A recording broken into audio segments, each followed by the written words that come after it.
look around, you'll see we have a bit of an upgrade to our environment here at Neon Skates head office.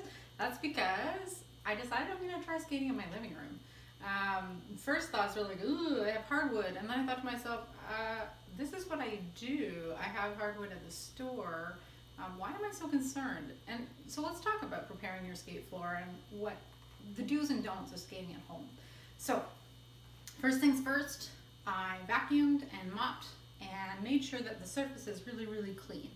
I also am going to clean my wheels to make sure I don't have any little pebbles on them because basically this is winter in Canada and there's salt everywhere. And so we want to be super, super extra careful that we're not bringing any into the house because they can trip you and they can also cause balance issues and gouge your floor if you accidentally skate over them. So the truth about hardwood is it's hard. It's actually pretty solid. I've been skating at the store on the bamboo there for 2 years, and we only have one gouge. And that gouge came from somebody falling and not having a toe stop in. And so the tip of their plate actually gouged as they went down. So I've never had any troubles with wheels scratching the floor. I've never had any trouble with even the plates as long as they have toe stops or plugs.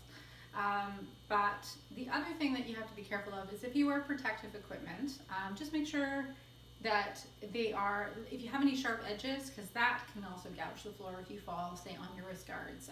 So you can use a little bit of hockey tape or something to pad them up. Gear, I'm super pro gear. So if you are more comfortable skating in gear, don't not wear it because you're worried you're going to gouge your floor.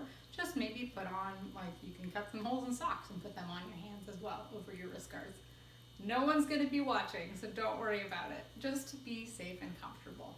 Otherwise, make sure your surface is flat. Make sure, for instance, on this particular hardwood floor, there are little spaces between the wood. So I'm going to have to be careful when I'm skating on it that it's not too lumpy for me.